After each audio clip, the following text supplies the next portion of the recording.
আচ্ছা, আজকে আমরা জানবো লিঙ্ক গ্যাপ অ্যানালাইসিস ব্যাপারটা কি এবং লিঙ্ক গ্যাপ অ্যানালাইসিস আপনি কেন আপনার প্রজেক্টে বা আপনার ক্লায়েন্টের প্রজেক্টে ব্যবহার করতে পারেন। মনে করি khalidfarhan.com আমার একজন ক্লায়েন্ট এবং এই ক্লায়েন্ট আমার কাছে আসছে, এসে বলছে যে ভাই আমার ওয়েবসাইটে আরও ব্যাক লিঙ্ক লাগবে। আপনি যে কাজটা করতে পারেন, আপনি আপনার ক্লায়েন্টকে জিজ্ঞেস করতে পারেন। সো আমি এই ক্ষেত্রে khalidfarhan.com এর মালিক যে, তাকে জিজ্ঞেস করতে পারি যে ভাই তোমার সবচেয়ে ইম্পর্টেন্ট 3টা থেকে 5টা কম্পিটিটরের ইউআরএল আমাকে দাও। আপনারা জানেন আমরা কম্পিটিটরের ইউআরএল আগেও অনেকবার নিয়েছিলাম।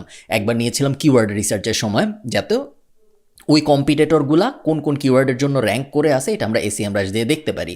এছাড়াও আমরা বিভিন্ন সময় কম্পিটিটরদের ইউআরএল ব্যবহার করেছিলাম বিভিন্ন কাজ করার জন্য।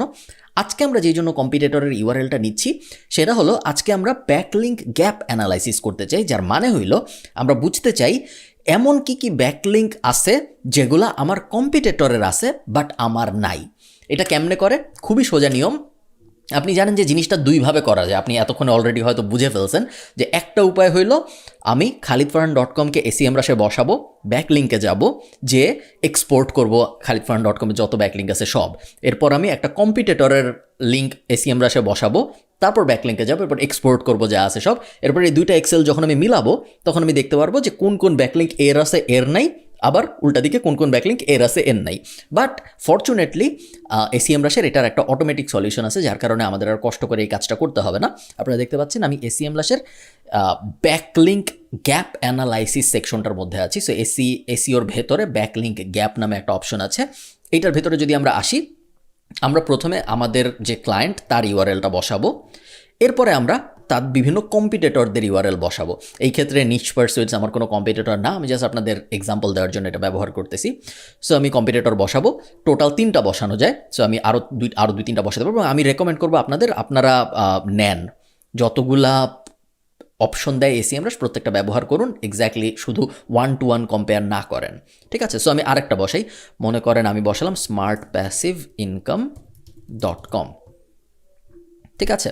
3টা বসালাম আমি, বাট আপনারা 5টা বসাবেন, ক্লায়েন্টের কাছ থেকে জেনে নেবেন। এরপরে আমি ফাইন্ড প্রসপেক্টে চাপ দিলাম।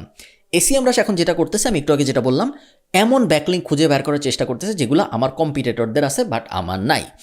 এবং শুধু ব্যাকলিঙ্ক খুঁজে দিচ্ছে তা না, ব্যাকলিঙ্ক খোঁজার সময় বলতেছে ম্যাচ কি বাকি সব কম্পিটিটরের সাথে করছে নাকি শুধু একটার সাথে করছে। তার মানে কি, যেমন ধরেন amazonaws.com এই ওয়েবসাইটটার থেকে আমরা দেখতে পাচ্ছি যে ম্যাচেস 2 out of 3। তার মানে হলো আমি এখানে 2টা ক্লায়েন্ট বসিয়েছিলাম যাদের সাথে আমি কম্পেয়ার করতে চেয়েছিলাম, 2টা কম্পিটিশন। 2 out of 3 মানে হইলো এই ওয়েবসাইটটার থেকে ও ব্যাকলিঙ্ক পাইছে, ও পাইছে, সো শুধু আমি পাই নাই, ঠিক আছে? সো 2 out of 3 মানে হইলো আমার 2জন কম্পিটিটরেরই আছে, আমার নাই। 1 out of 3 মানে হইলো আমার 2 কম্পিটিটরের মধ্যে একজনের আছে, অন্যজনের নাই।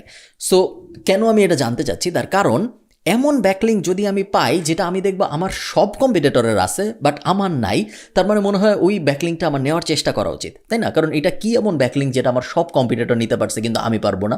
তা তো হওয়ার কথা না। সো এই কারণে ব্যাকলিঙ্ক গ্যাপ টুলটা আমাদের হেল্প করে বোঝার জন্য যে এমন কি ব্যাকলিঙ্ক আছে দুনিয়ায় যেগুলা ওদের সবার আছে বাট আমার নাই। ওকে, এটা একটা কারণ। আর আরেকটা কারণ হলো অনেক সময় আপনি নিজে সহজে বুঝতে পারবেন না যে কোথা থেকে ব্যাকলিঙ্ক নেওয়া উচিত। হ্যাঁ, আমরা অনেক ব্যাকলিঙ্ক স্ট্র্যাটেজি শিখছি, বাট এইটা আমাদের খুব সহজ একটা ওয়ে দেয় আমাদের কম্পিটিটরদের দেখার এবং ওইখান থেকে বোঝার চেষ্টা করার যে এই 100টা ব্যাকলিঙ্ক বা এই 200টা ব্যাকলিঙ্ক আমার সব কম্পিটিটরের আছে। তার মানে আমি ওখান থেকে শুরু করি, ওখান থেকে আগে আমি ব্যাকলিঙ্ক নেওয়া শুরু করি। এখন নেক্সট প্রশ্ন আসবে যে এটা জানার পর কি করব? আমি যে জানলাম আমার কম্পিটিটরদের এই ইউআরএল থেকে একটা ব্যাকলিঙ্ক আছে, এটা জানি না আমার লাভ কি, এখন আমি কিভাবে ব্যাকলিঙ্ক নিব? এর কারণে এই পর্যায়ে এসে আপনার যেটা করতে হবে, আপনার এই ব্যাকলিঙ্কটা অ্যানালাইসিস করতে হবে। কিভাবে করব? আমি এই লিঙ্কটায় ক্লিক করব, লিঙ্কটায় ক্লিক করে দেখব কোত্থেকেও ব্যাকলিঙ্কটা পাইছে। সো ব্যাকলিঙ্কটা পাইছে এই Amazon AWS নামে একটা ওয়েবসাইট থেকে। তার মানে হলো আমাদেরও যে Amazon AWS একটা অ্যাকাউন্ট খুলতে হবে। যখন আমরা একটা অ্যাকাউন্ট খুলবো তখন প্রোফাইল সেকশন থেকে আমরা একটা ব্যাকলিঙ্ক নিতে পারবো। এরকমভাবে প্রত্যেকটা ওয়েবসাইটে যাবো এবং আমরা বোঝার চেষ্টা করবো ওই ওয়েবসাইট থেকে ব্যাকলিঙ্ক নেওয়ার সিস্টেমটা আসলে কি, ঠিক আছে? এবং আপনি দেখতে পাচ্ছেন আপনি এখানে ডিফারেন্টভাবে সর্ট করতে পারবেন ব্যাকলিঙ্কগুলোকে। আমি যদি ইউনিক চাপ দেই তাহলে শুধুমাত্র এমন ব্যাকলিঙ্কই আমাকে দেখাবে যেটা আমার কম্পিটিটরদের মধ্যে একজনের আছে, মানে ব্যাকলিঙ্কটা ইউনিক। কমন ব্যাকলিঙ্ক হলে তো সবার থাকতো, বাট এটা ইউনিক ব্যাকলিঙ্ক। সো এই ব্যাকলিঙ্কগুলো আমার সব কম্পিটিটরের নাই। এটা কেন জানা জরুরি? ধরেন আমার 4টা কম্পিটিটর আছে, এই ব্যাকলিঙ্কগুলো 4টা কম্পিউটারের মধ্যে একজনের আছে, 4 জনেরই নাই। সো আমি যদি এই ব্যাকলিঙ্কগুলো কপি করতে পারি তাহলে আমি ইমিডিয়েটলি সেকেন্ড পজিশনে চলে যাচ্ছি, তাই না? কারণ আমার 4 কম্পিউটারের মধ্যে 3 জনের তো এই ব্যাকলিঙ্ক নাই, মাত্র একজনের আছে। সো আমি যদি ওই 3 জনকে টপকায় ওই জায়গায় চলে যেতে পারি তাহলে আমার ইমিডিয়েট সেকেন্ড পজিশনটা চলে আসলো। So play around with this. এছাড়া আপনি প্রসপেক্ট বাকি 2টার জন্যও করতে পারেন। আপনি এটা আমার মেইন ডোমেইন বলেছি, আমি ওটা না বলে যদি এটা আমার মেইন ডোমেইন বলি তাহলে ও বলবে যে এমন কি, মানে বাকি 2টা তখন আমার কম্পিটিটর হয়ে যাবে। ওটা সাধারণত আপনার ইউজ করা লাগবে না, বাট বাই এনি চান্স যদি লাগে। এই সেম জিনিস যেটা আমরা ব্যাকলিঙ্ক দিয়ে করলাম, এই সেম জিনিস আমরা কিওয়ার্ড দিয়েও করতে পারি, যেটাকে বলে keyword gap analysis. Same theory. এমন কি কি কিওয়ার্ড আছে যেগুলোর জন্য আমার কম্পিটিটররা র্যাঙ্ক হয়ে আছে, আমি র্যাঙ্ক হয়ে নাই। এটাও আমরা ম্যানুয়ালি করতে পারি, এসিএম রাশে যে একটা একটা করে এক্সেল বানায় তারপর কম্পেয়ার করতে পারি। বাট কিওয়ার্ড গ্যাপ অ্যানালাইসিসে আমাকে খুব সহজে বলে দিবে যে এই কিওয়ার্ডটার জন্য তোমার সব কম্পিটিটররা আছে গুগলে, তুমি নাই। সো এই কিওয়ার্ডটা আগে টার্গেট করো।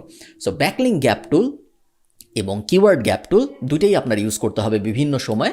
ব্যাকলিঙ্ক গ্যাপ টুলটা হয়তো বেশি ইউজ করতে হবে, কিওয়ার্ড গ্যাপ টুলটা হয়তো একটু কম ইউজ করতে হবে। সাধারণত আপনি যখন একটা এসইও প্রজেক্ট শুরু করবেন তখন কিওয়ার্ড গ্যাপ টুলটা সেভাবে লাগে না। যখন আপনি একটা এসইও প্রজেক্টে 1 বছর 2 বছর 3 বছর কাজ করে ফেলবেন এবং প্রথম কিওয়ার্ড রিসার্চে আপনি যত কিওয়ার্ড সিলেক্ট করছিলেন সব যখন আপনি অলরেডি র্যাঙ্ক করে ফেলবেন, তখন আপনি যে কিওয়ার্ড গ্যাপ টুলে যে দেখবেন যে বাকি কম্পিটিটর আসলে কিসের জন্য র্যাঙ্ক করে আছে, ওগুলোর মধ্যে থেকে কোনোটার জন্য আমার পক্ষে র্যাঙ্ক করা পসিবল নাকি, ওই অ্যানালাইসিসগুলো, ডিপ অ্যানালাইসিসগুলো আপনি তখন করবেন। শুরুর 1 2 3 বছরে সাধারণত আপনি করবেন না।